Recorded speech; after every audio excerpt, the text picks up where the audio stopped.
Hello, my crafty friends. It's Marie from Mariesvermontcreations, and today is day 3 of the Countdown to Christmas card series. So I'm showing you the supplies I'm using. The theme for today is watercolor, so I decided to use my distress inks, and I am using Uncharted Mariner, Saltwater Taffy, Villainous Potion, Salvage Patina, and I add in Twisted Citron. So I'm using the Saltwater Taffy, and my goal is to make the Northern Lights. I've never done this before. I was completely winging it. So I'm adding down the color of my underneath layers, and then I'm going to coat that with the Uncharted Mariner. And honestly, you could skip this step because I end up adding the layers back on top of the Uncharted Mariner, so I essentially end up doing it twice, but I absolutely love how it turns out. So you definitely could do this with a variety of colors. You could use watercolors, you could use your Distress Oxides, you could use re-inkers, all sorts of things, and I just have some clean water up there in the top. So while I am running through these colors and adding the ink to my piece of watercolor paper, and this is just very cheap watercolor paper, it's nothing high quality. It does pill up on me a little bit, but once it's dry, I'm able to wipe all that off, so it wasn't really a big deal. But while I'm working on adding my colors to my background, I just wanted to talk to you about this series. I can't believe we're already on day 3. So I am collaborating with Michele from Scrap Secrets. Each year she has done this Christmas series of 25 videos between when we start and Christmas. And a couple of years ago, I joined her and did the full series with her. So this is our second year doing this. This year, we selected themes that were different from what we'd done last year. So you're going to have a lot of inspiration by the time this end of this series over the last 2 years.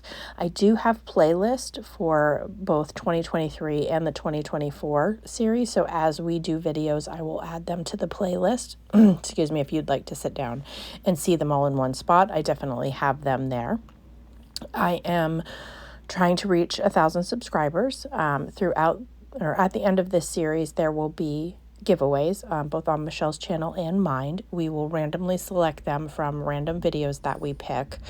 I am definitely doing at least 1, if not 2, giveaways for the series itself.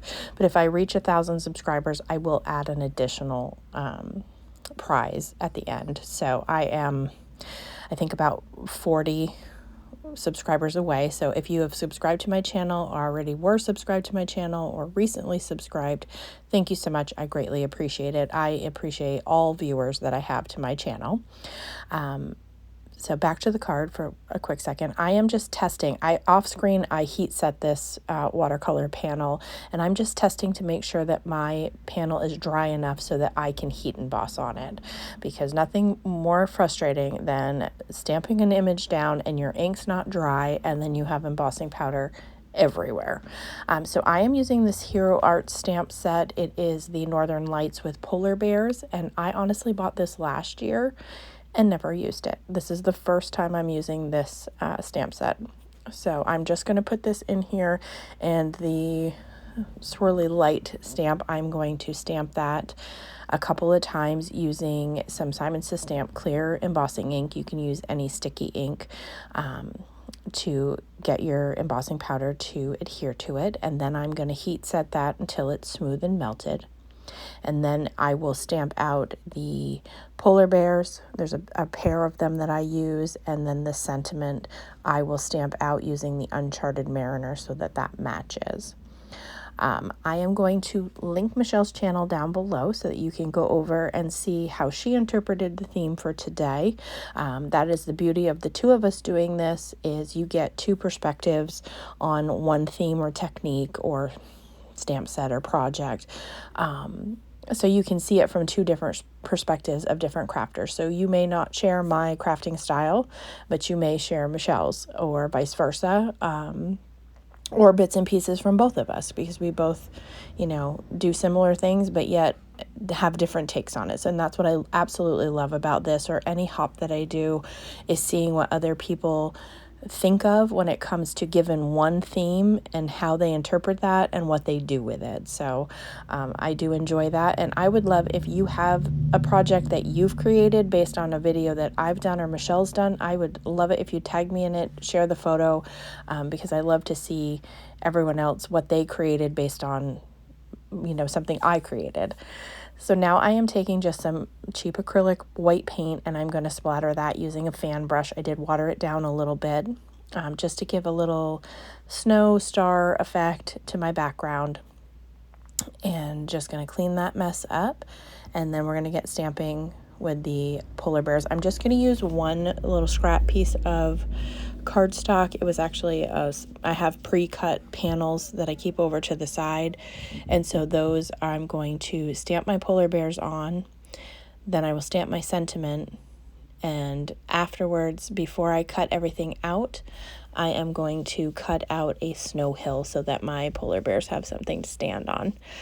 So since these are new stamps, I am stamping them a couple of times just to make sure that I season them and get a good impression.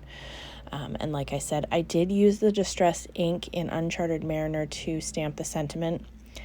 It's not really recommended. Distress ink isn't the best for stamping. Distress Oxide, I find, does a better job, but I didn't want to switch and have a chalky finish when everything else I had used the Distress ink for, so that's why I decided to stick with it. But I did stamp it a few times just to make sure that you could read what it said.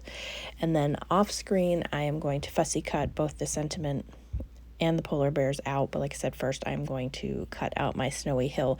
Nothing groundbreaking here. They do make dies if that's something that you struggle with to get the hill to look how you want. There's definitely dies out there that you could do this with, but I am just going to wing it and just do a couple of little curves in this thing and just make sure that it was tall enough, because I didn't bring the watercolor all the way down to the bottom of the panel as you saw, so I wanted to make sure that my snowbank was high enough, which it was. And then I've fussy cut out my items, and I'm going to use my liquid glue to adhere my snow mound to the panel. And my panel, like I said, is watercolor cardstock, and it is cut to 4 by 5 1/4. I like to have a little bit of a border most of the time. I don't typically do my panels the full A2 size. And then for the polar bears, I am going to add some very thin, tiny, the smaller foam squares to the top of the polar bears and use liquid glue for the bottom where they sit on the hill, because that way they're of even level, and so they don't rock, or it doesn't look, it doesn't look sunk in or anything. So I'm adding those on, and then I will take the backs off those, add some liquid glue on first to the bottom feet portion, and then get those lined up. I'm just trying it to make sure that I have enough foam squares where I want them to be. And I'll add my liquid glue and pull off my backing and get those put down where I want them to be. And then I will just use liquid glue to adhere my sentiment. I was going to put it in the bottom left corner, and then I opted to go with the top left corner for my sentiment. You could make this for any occasion. Honestly, there's really nothing that has to be Christmas about this, but I did go with the sentiment that said peace and joy, I think, maybe. No, it's awful. I don't even remember. Peace and love, excuse me. So I'm going to get that adhered down, and then get the whole panel using the liquid glue adhered down to an A2 size card base. I did have to hold this for a little bit. You could put it under something heavy, use your Misty or a stack of books, just because it was warped because of the water and the watercolor that I used. So I do add a generous amount of glue on here, but then just hold it down so that it adheres to my panel without any issue. That is going to complete my project for today. If you have any questions or comments, feel free to leave them for me down below. Like I said, I will link Michelle's channel so that you can check out what she created this week. And as always, I hope that you all have a great day.